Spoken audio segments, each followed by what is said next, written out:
Welcome to this explainer. Today, we're going to do something really fascinating. We're going to completely and impartially unpack a psychological concept that is, well, it's pretty extreme.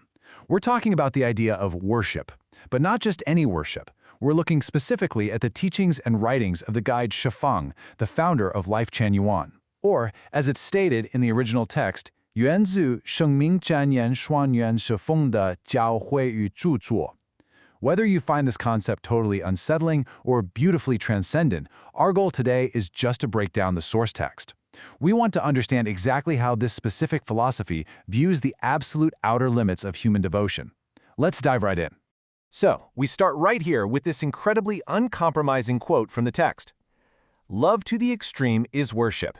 Xuefeng immediately lays down the law. We are not talking about a mild preference here. We aren't talking about everyday respect or even deep affection. In this framework, worship is the absolute ultimate, unfiltered expression of human emotion. It's what happens when love just pushes way past all normal boundaries and hits an unparalleled absolute. And that brings us to the core contradiction, the dialectic of Xuefeng's teaching. Worship is both poison and medicine. Right away, the text presents worship as this wild paradox. It's simultaneously the most dangerous and the most healing psychological condition a human being can possibly experience. Think about it. It has the power to completely cure you or literally destroy you. Okay, let's look at section 1, the definition of worship.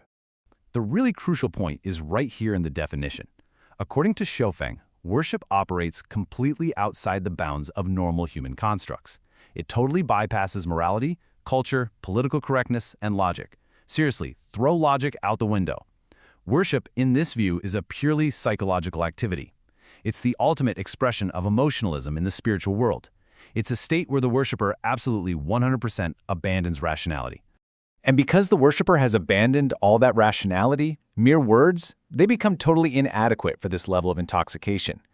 The text explains that worshipers have to resort to really intense physical displays. We're talking shouting, waving arms, frantically kissing the cheeks, hands, toes, or even the buttocks of the object of their devotion. The source material notes that in this highly volatile state, any slight change in whatever they are worshiping will immediately trigger profound hysteria in the worshiper. It is intense. So, what does this actually look like? Section 2, the 8 characteristics. This list brilliantly illustrates the sheer totality of the experience. Just look at these 8 specific traits. We've got blindness and total irrationality. We see a complete inability to distinguish true from false, or right from wrong. But honestly, the most striking one to me is number 3, loving until self disappears. This framework is describing an absolute surrender, where the worshiper literally loses their own identity. And because of this extreme, untainted purity, they become completely fearless of death, no fear whatsoever. Now, you might be wondering, what exactly are people directing all of this intense energy toward? Well, Xuefeng points out that historically, the objects of this absolute devotion are incredibly diverse. It spans everything from totems and ancestors to power, money, sexual organs, art, idols, personal masters, or the Pure Land. Now, the text acknowledges that outsiders looking in might find these fixations, totally laughable or ignorant, but to the worshiper, that object is literally everything. Which brings us to section 3, heaven or hell. The teaching here states that there is absolutely no middle ground, none. Because the worshiper has fully surrendered their rationality and their very sense of self, their ultimate destination depends entirely on the object of their devotion. Worshipping the wrong object? That leads straight to hell. But worshipping the right object leads directly to eternal bliss in heaven. It's literally the ultimate gamble for the human soul. To really illustrate the sheer intensity of this heavenly bliss, the source material uses a super stark analogy. It argues that just as someone who has never experienced a climax of sexual ecstasy cannot possibly comprehend that physical sensation, well, non-worshippers cannot comprehend the extreme joy within the heart of a worshiper. It's an exclusive, visceral experience reserved only for those who have fully, completely surrendered. Let's move on to section 4, rationality versus spirituality. According to Xuefeng, a highly rational person will simply never develop the sense of worship. It's just not going to happen.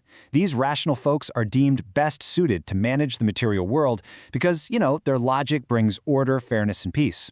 However, while the rational person manages the physical world perfectly fine, they are fundamentally unable to experience the wonders of heaven. Those profound, ecstatic experiences, those are reserved strictly for the spiritual person who is prone to extreme worship. And what's truly fascinating here is how mutually incomprehensible these two states of being are.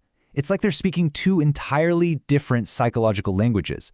When a rational person looks at a worshiper, they see a pitiable madman in tattered clothes, shouting irrationally. But when that irrational worshiper looks back at the rational person, they just see expressionless wooden figures, or even grotesque monsters with no real passion for anything.